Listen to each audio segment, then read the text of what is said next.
Aquele momento foi muito preocupante, porque o AEDAS já tinha tempo que estava aqui no território.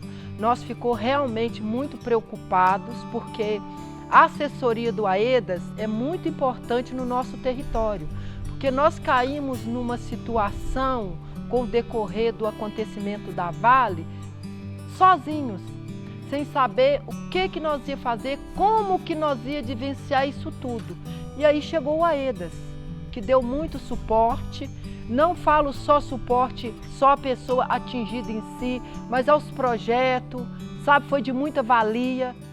O período que precede o nosso plano de trabalho foi um período de muitos desafios para a AEDAS. E quando a gente fala desse período e desses desafios para a TI, significa que a gente teve que pausar nossas atividades internas, tivemos que reduzir os nossos espaços participativos e foi um período de muitos diálogos internos com as pessoas atingidas, com as demais ATIs, instituição de justiça, CANF, com todos os atores envolvidos no processo da reparação. É importante a gente reforçar que para as pessoas atingidas, organizadas nos territórios ao longo da bacia do Paraupeba, esses desafios eles tiveram outras dimensões, pois foi um período de muitas incertezas e inseguranças sobre a possibilidade das garantias e seus direitos. Ou seja, as pessoas atingidas passaram um determinado tempo do ano 2023 sem saber se a assessoria técnica estaria nos territórios nos próximos meses, nos próximos períodos ou até mesmo nesse ano de 2024. O AEDAS já estava no território, já estava acostumado com a nossa situação. Eu tinha receio de vir equipe nova, sem ser do AEDAS, sem ter o conhecimento direito que o AEDAS já tinha. Isso ia atrapalhar os nossos andamentos das coisas. O ano de 2023 também foi marcado por alguns acontecimentos, como a aprovação do Plano de Trabalho 5, que foi o plano de trabalho de transição da AEDAS, o corte orçamentário, o estudo de pertinência, a assinatura do termo de compromisso, a construção e escrita do Plano de Trabalho 6 do acordo, a reestrutura do projeto do Paraupeba, as condicionantes da CANF e a aprovação do Plano de Trabalho 6 do acordo. Em 17 de julho de 2023, foi assinado pelas IJs um termo de compromisso que delimitava e que delimitou os nossos recursos financeiros, o nosso tempo de atuação, o nosso escopo e formato mínimo de trabalho enquanto ATI para os próximos meses e ano. Para além disso, também foi repensada a distribuição dos recursos para as regiões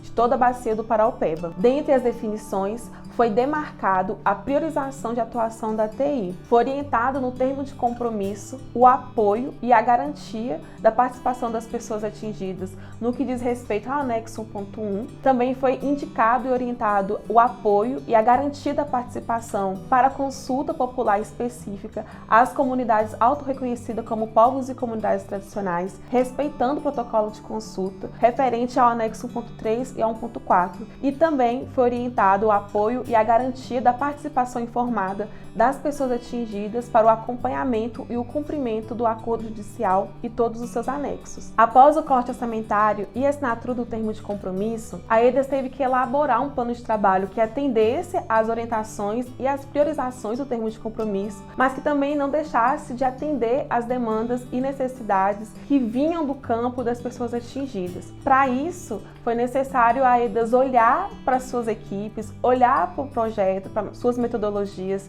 internamente e repensar, a sua estrutura metodológica. Se antes a gente era dividido por duas frentes, a territorial, que eram as equipes que estavam em diálogo com as pessoas atingidas e com o campo, e o institucional, que eram as equipes que estavam responsáveis pelos diálogos institucionais, divididos entre região 1 e região 2. Na nova estrutura, a gente repensou essa estrutura metodológica, a gente reestruturou para melhor atender, o termo de compromisso, mas sobretudo para atender as demandas que vêm do campo e as pessoas atingidas. Então a gente deixa de ser duas frentes, enquanto região 1, região 2, e passa a ser 4 frentes de atuação. A equipe de gestão, que é a equipe institucional, que manteve os diálogos institucionais, mas que também relabora sua equipe a partir do jurídico, do administrativo e do financeiro e da frente também tecnológica, o eixo reparação do acordo judicial, o eixo de diretrizes da reparação do acordo judicial e o eixo de participação informada. demanda. Para a gente conseguir chegar nessa estrutura metodológica, foi necessário também um amplo diálogo ao longo da construção do plano de trabalho com as pessoas atingidas, né? Então não fazia sentido, após um ano tão complexo como 2023, a gente construir um plano de trabalho que não fosse dialogado junto com as pessoas atingidas.